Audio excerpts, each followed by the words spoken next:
Hello everyone. Today we will discuss about the next topic is synthetic fibers and plastics with chapter 3rd grade 8 science किसी में. ठीक है, topic हमारा क्या है? Synthetic fibres and plastics.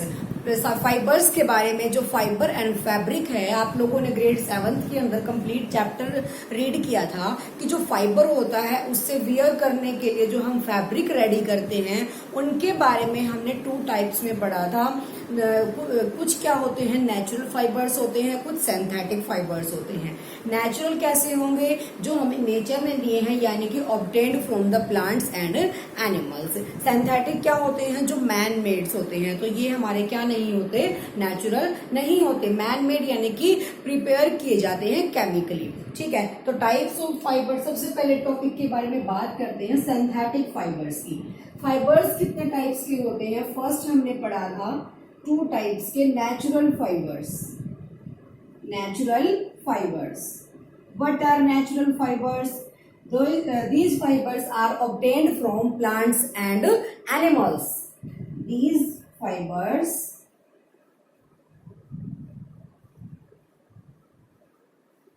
are obtained from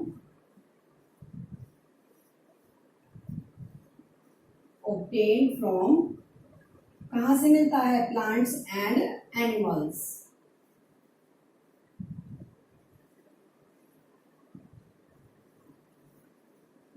plants and animals. Plants and animals से हमें क्या मिला? जैसे कॉटन होता है या जूट होता है, वो हम खेतों में ग्रो करते हैं, जिसको कपास बोलते हैं नॉर्मली. तो हमें प्लांट्स से कौन सा फाइबर मिला? कॉटन मिला, जिससे कॉटन के थ्रेड भी बनाए जाते हैं और क्लॉथ्स भी बनाए जाते हैं. तो एग्जाम्पल हमारे पास क्या है यहाँ? Cotton and jute. Cotton and jute. Second जो हमारा फाइबर है वो कौन सा है? Synthetic fibre. Synthetic fibre. What are synthetic fibre? These fibres are man made fibre, not natural. Man made यानी कि जो ह्यूमंस होते हैं उन्होंने इनको खुद प्रिपेयर किया है. तो सिंथेटिक फाइबर्स कौन से हो गए? These are man made. Man made fibres. ठीक है, इसके अंदर कौन से आते हैं वो अब हम पढ़ेंगे इस चैप्टर के अंदर कि सिंथेटिक फाइबर्स कौन से होते हैं. रेयॉन हो गया, नाइलॉन हो गया, फिर जो सिल्क होता है वो हमने जो ह्यूमंस हैं उन्होंने खुद रेडी किए हैं. They are called synthetic fibre. तो our main topic of today is synthetic fibres. जो हमारा टॉपिक है आज का वो क्या है? Synthetic fibres. What do you mean by synthetic? कोई भी चीज सिंथेटिक है तो वो मैन मेड होती है. ठीक है, और कोई नेचुरल है तो हमें किसने दी है? नेचर ने दी है. तो सिंथेटिक फाइबर्स के अंदर कुछ टर्म्स स्टडी कर लेते हैं. सबसे पहले जो इंपॉर्टेंट टर्म्स होती हैं, आप लोगों ने पढ़ा नेचुरल फाइबर के बारे में और सिंथेटिक फाइबर के बारे में. जो इंपॉर्टेंट टर्म्स है इसके अंदर, एक तो आता है मोनोमर्स. What are monomers? इस लेवल पे आपकी सिर्फ इसको डेफिनेशन पता होनी चाहिए कि क्या होता है मोनोमर्स. फिर नेक्स्ट बड़ी क्लासेस के अंदर जब आप जाओगे तो वहां इसके बारे में कंप्लीट चैप्टर होता है. तो मोनोमर्स हमारे क्या होंगे?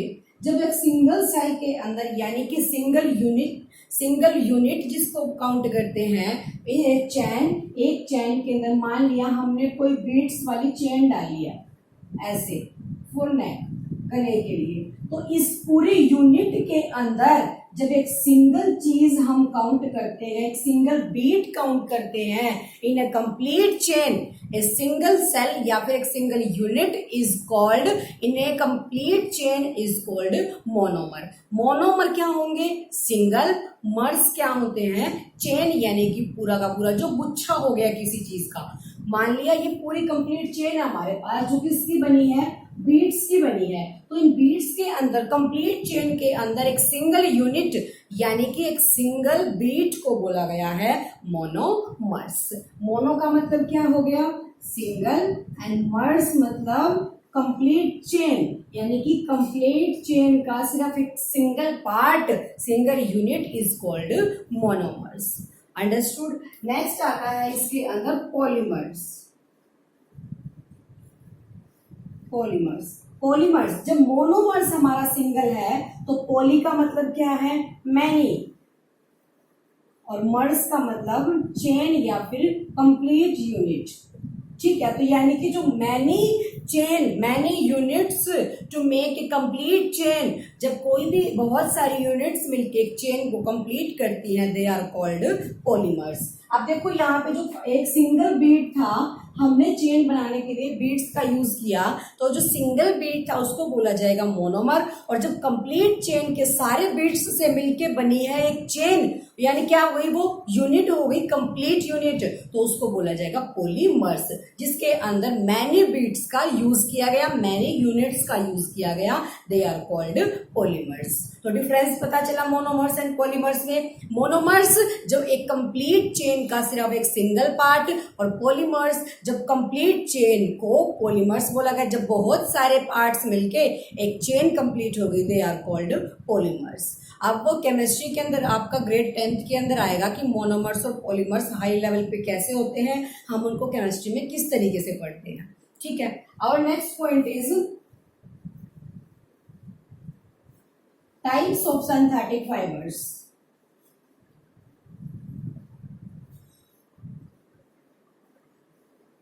टाइप्स, सिंथेटिक फाइबर के टाइप्स। फर्स्ट हम पढ़ते हैं रेयॉन। What is rayon?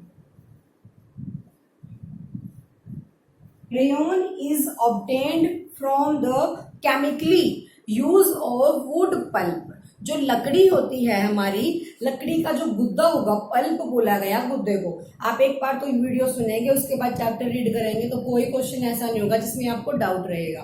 तो हमारा क्या है, rayon obtained from the chemical use of wood pulp.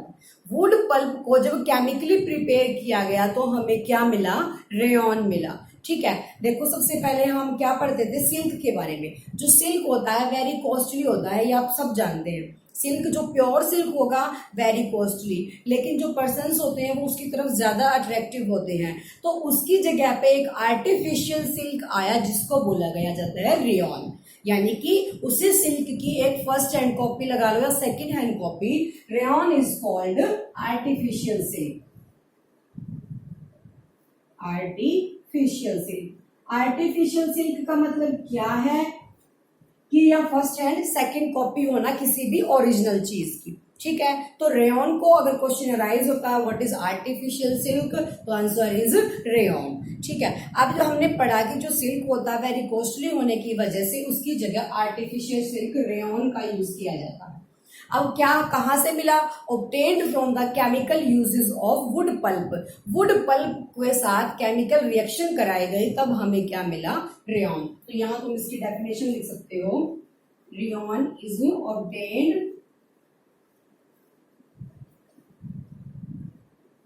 obtained from the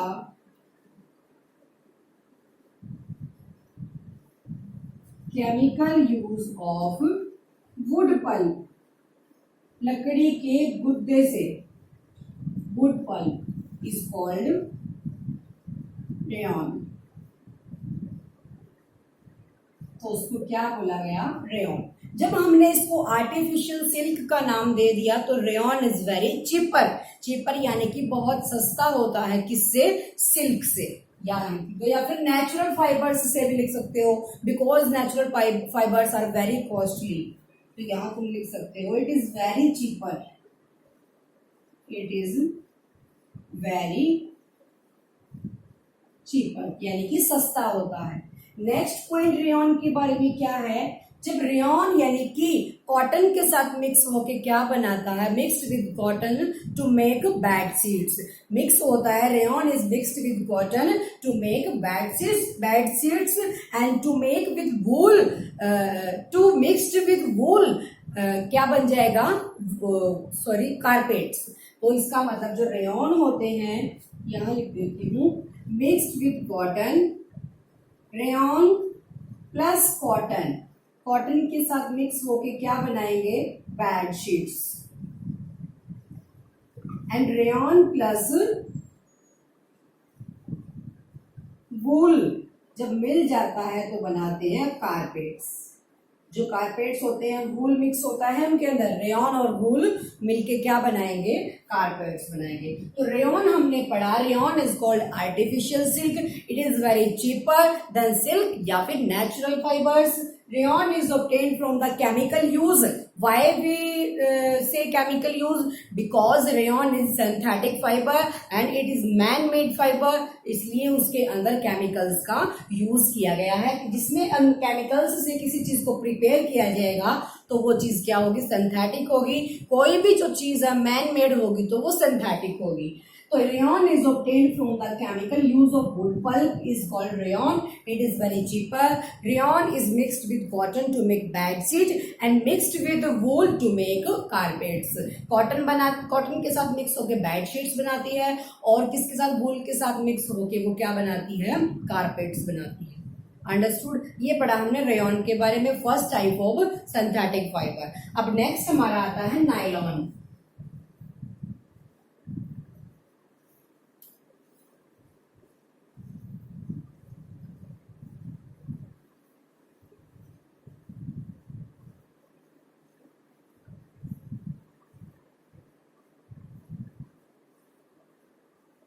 Nylon. What is nylon? Nylon is the first fully synthetic fiber. जो fully synthetic fiber, अगर basic question तुम्हें learn करने हैं, देखो अगर चैप्टर अच्छे से रीड कर लोगे तो उसके बाद तुम्हें ना तो बड़ी क्लासेस के अंदर प्रॉब्लम आएगी, ना तुम्हें क्वेश्चंस कहीं से भी बन के आ जाए तो मॉडिफाई होके भी अगर क्वेश्चन आ जाता है तो तुम्हें कभी भी प्रॉब्लम नहीं आएगी। तो मस्ट है सबसे पहले चैप्टर को अच्छे से रीड करना। कुछ बच्चे चैप्टर को ही अवॉइड कर देते हैं और डायरेक्ट करते हैं क्वेश्चंस जो उनको कभी लर्न नहीं होते। तो सबसे पहले जरूरी है बेसिक बात को लर्न करना। अगर आप लोगों ने चैप्टर ही अच्छे से लर्न कर लिया तो उसके बाद कोई भी प्रॉब्लम नहीं आएगी, चाहे क्वेश्चन कहीं से भी क्यों ना आ जाए उस चैप्टर से रिलेटेड। अंडरस्टूड। तो main focus on the chapter. Nylon. Nylon is the first fibre of fully synthetic fibre. जो नायलॉन है फुली सिंथेटिक फाइबर का सिर्फ एक फर्स्ट ही है जो ऐसा है, नायलॉन। ठीक है। It was made without using any raw material, और मतलब किसी भी कच्चे मटेरियल से ये नहीं बना। तो यहां तुम लिखोगे नायलॉन के बारे में, it was the first fully synthetic fibre. First synthetic का मतलब बार बार याद रखना, सिंथेटिक इज, अब जैसे तुम लोगों ने नॉर्मल नेम तो सुन रखे होंगे कि ये चीज नायलॉन की है, रेयॉन की है, या सिल्क की है, कॉटन की है, लेकिन फर्क होना चाहिए नेचुरल क्या है और सिंथेटिक क्या है। सिंथेटिक जो मैनमेड्स होता है और जो नेचुरल हमें प्लांट्स और एनिमल्स से मिलते हैं। तो it was the first fully synthetic fibre.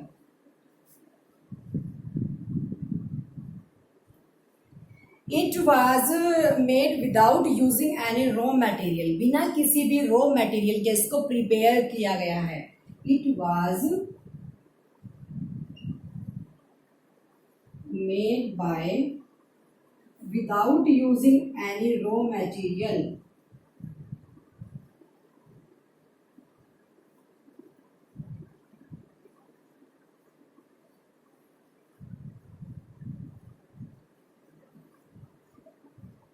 Without using any raw material. It is made by water, coal and air. Use किस किस का किया गया? It is made by coal, water and air. समझ आई बात कि जो नायलॉन होता है फर्स्ट फुली सिंथेटिक फाइबर है हमारा।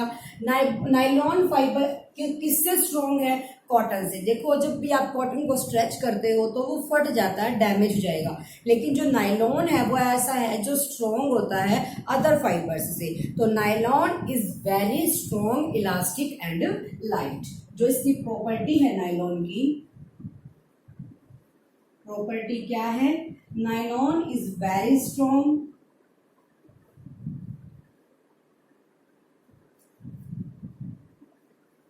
very strong,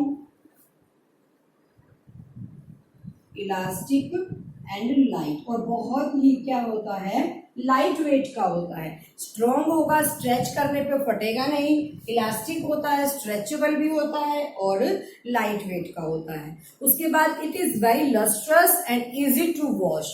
लस्ट्रस का मतलब क्या, शाइनी, जो उसकी जगह तुम शाइनी भी यूज कर सकते हो, यहां लिख देती हूं, it was shiny, it is लिखिंग,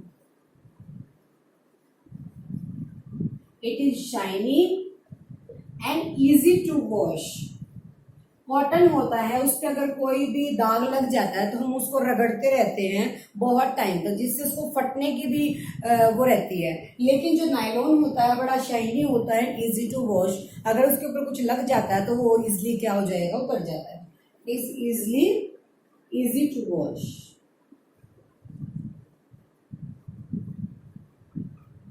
ठीक है।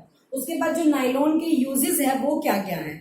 नायलॉन के आर्टिकल्स बनते हैं, जैसे सॉक्स हो गई, रॉप्स हो गई, उसके बाद टैंक्स हो गए। रॉप्स कौन सी रॉप्स, जो क्लाइंबिंग रॉप्स बनती हैं जिनको स्ट्रॉन्ग नीड होती है। टूथ ब्रशेज हो गई, या फिर कार या फिर किसी गाड़ियों के जो कोई भी चीजें सामान हो गया उसका, बेल्ट हो गए, कार की जो सीट बेल्ट होती है वो मोस्टली नायलॉन की बनती है, क्योंकि हमें उसकी स्ट्रॉन्गनेस की नीड होती है। तो पैराशूट्स हो गए, क्लाइंबिंग रॉप्स होती हैं जो हिल स्टेशन पे चढ़ने के लिए, क्लाइंबिंग के लिए यूज होती हैं। तो ये भी लिख लो तुम यहाँ पे, यूजेस क्या होंगे हमारे इसके।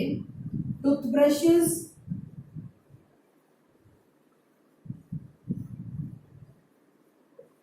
टूथब्रशेस, उसके बाद car seat belt,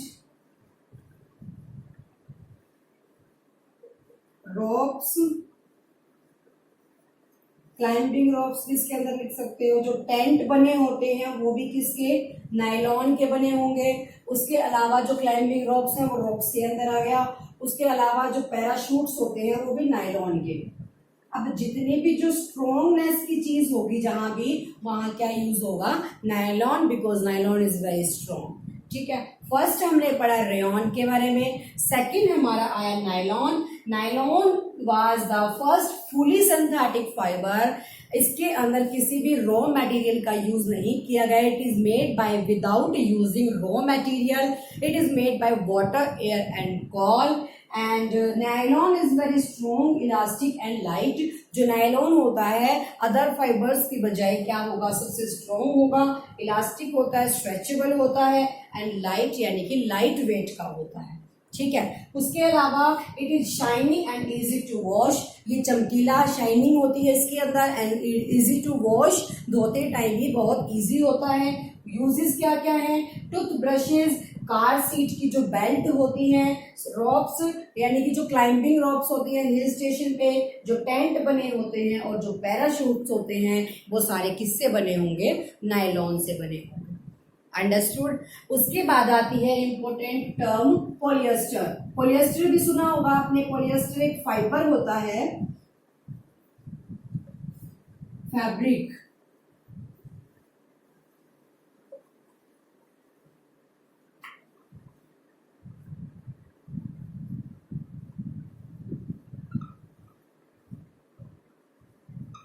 polyester. What is polyester. Asters, poly का मतलब मैंने पीछे भी पढ़ाया था, मैनी। अब बात करते हैं, मोनो का मतलब सिंगल, पॉली का मतलब मैनी। एस्टर की बात करते हैं। एस्टर क्या होंगे, एस्टर्स आर द कंपाउंड्स। ऐसे कंपाउंड्स होते हैं, कंपाउंड्स का सबसे पहले तो बात, कंपाउंड का मतलब होता है जिसके अंदर एक से ज्यादा एलिमेंट्स का यूज किया गया है। ठीक है, ऐसे कंपाउंड्स, यानी कि पोली आ गया तो ऑब्वियसली मैनी है, तो एस्टर्स आर द कंपाउंड्स। ऐसे कंपाउंड्स होते हैं formed when alcohol react with किसके साथ, ऑर्गेनिक एसिड के साथ। जब अल्कोहल ऑर्गेनिक एसिड्स के साथ रिएक्ट करते हैं तो हमें क्या मिला, एस्टर्स मिला। अब कोई क्वेश्चन अराइज हो सकता है, तो यहाँ तुम क्या लिखोगे, व्हेन अल्कोहल रिएक्ट करते हैं किसके साथ, ऑर्गेनिक एसिड्स के साथ, ऑर्गेनिक एसिड्स के साथ, तो हमें क्या मिला, एस्टर्स मिले। एस्टर्स तो हमें मिल गए पर इसके आगे तो पोली लगा है, तो यानी पोली का मतलब मैनी, तो या क्या बन गए, मैनी एस्टर्स। और एस्टर्स हमें कब मिले, जब अल्कोहल ने रिएक्ट किया किसके साथ, ऑर्गेनिक एसिड्स के साथ। ठीक है, एस्टर्स की जो स्मेल होती है वो कैसी होती है, फ्रूटी, यानी कि फ्रूट जैसी उसकी स्मेल होती है। अब जैसे अल्कोहल है, अल्कोहल हमें मिलता है शुगर के फर्मेंटेशन से। ठीक है, शुगर के फर्मेंटेशन से, या फिर जैसे ग्रेप्स होते हैं उनको यूज करके। तो ग्रेप्स क्या है, फ्रूट है, उसकी वजह से जो alcohol plus organic acid, organic का मतलब होता है जो नेचुरल एसिड्स होते हैं, नेचुरल एसिड्स इसके अंदर यूज किए गए हैं। अल्कोहल के अंदर ऑलरेडी फ्रूट है, तो इसकी जो स्मेल होती है वो फ्रूटी स्मेल होती है। ठीक है, उसके बाद बात करते हैं टर्लिन। इसके अंदर इंपोर्टेंट फाइबर आता है एक टर्लिन। टर्लिन इज मोस्ट इंपॉर्टेंट फाइबर, यानी कि मोस्ट इंपॉर्टेंट पोलिएस्टर। पोलिएस्टर का ही इंपॉर्टेंट पार्ट है एक टर्लिन, जिसको यूज किया जाता है, जो तुमने सुना होगा टेरिकोट के कपड़े तुम डालते हो। फाइबर हमने पढ़ा रेयन, नायलॉन, उसके बाद पोलिएस्टर। पोलिएस्टर का एक पार्ट है टर्लिन, टर्लिन से मिलकर बना टेरिकोट। ठीक है, अब बात करते हैं टर्लिन की। Terylene is the most important polyester, जो सबसे इंपॉर्टेंट पोलिएस्टर होता है वो टर्लिन होता है। Are obtained by polymerizing the molecules, जो मॉलिक्यूल्स होते हैं उनका पॉलीमराइजिंग करने के बाद मिलता है, लाइक पैथालिक एसिड्स। ठीक है, तो हमारा जो टर्लिन होगा वो तुम क्या लिखोगे, it is most important polyester.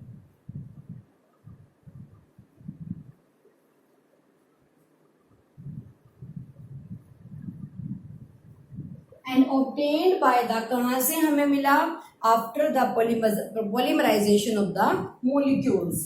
It is obtained bye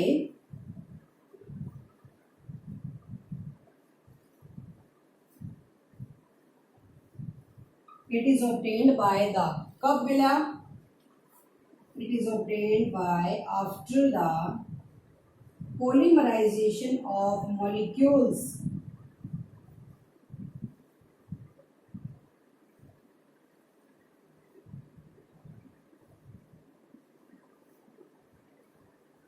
molecules के पॉलीमराइजेशन के बाद मिला, यानी कि मॉलिक्यूल्स किस किस चीज के, पैथालिक एसिड्स के एंड इथीन ग्लिसरॉल के।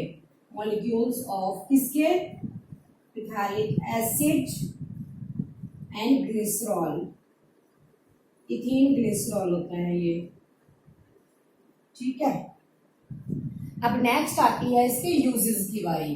जो टर्लिन होता है इसके यूजेस क्या क्या है, यहां लिख लेते हैं यूजेस। यूजेस ऑफ टर्लिन, जो टर्लिन होता है यूज होता है for making shirts, saris, trousers and other dresses, जो भी अलग और ड्रेसेस बनती हैं उन सब के लिए। तो यहां तुम लिखोगे shirts,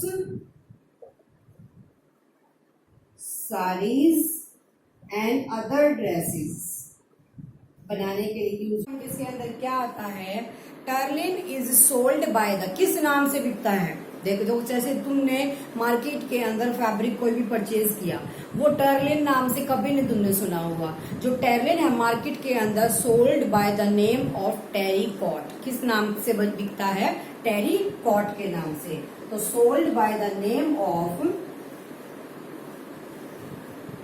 sold by the name of terricot, TERYCOTT,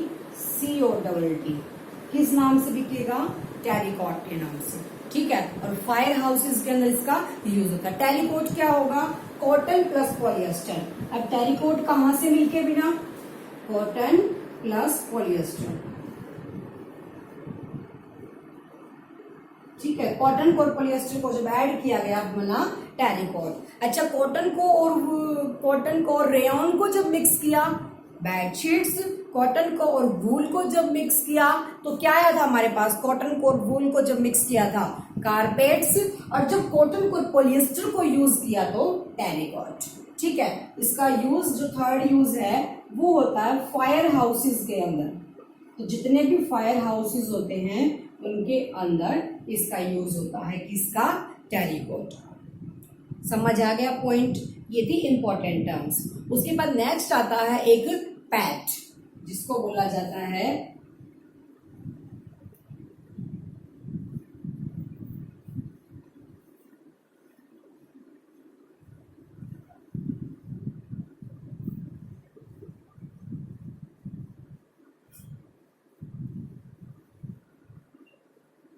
what is PAT.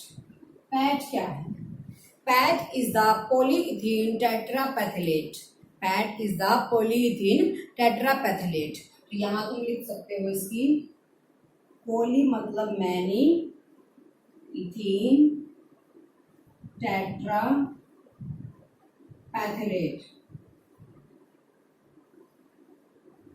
किसको बोला गया? पैट को। Largely used in the synthetic clothes. Synthetic clothes के अंदर जो मोस्ट इंपोर्टेंट यूज होता है वो पैट का होता है। तो फर्स्ट यूज तुम इसका लिखोगे कहाँ होगा? Largely use in synthetic clothes. जितने भी सिंथेटिक क्लॉथ्स होते हैं उन सब के अंदर बड़े पैमाने पे जिसका यूज होगा वो किसका? पैट का होगा।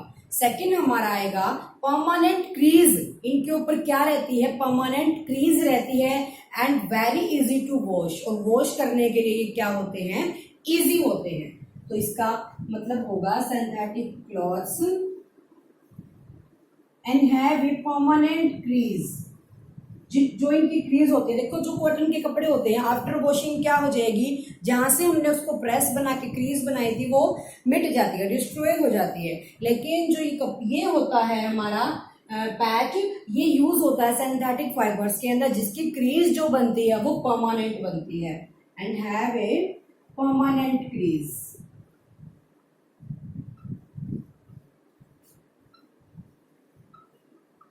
And have a permanent crease and easy to wash. और धोने के लिए क्या होता है? इजी होता है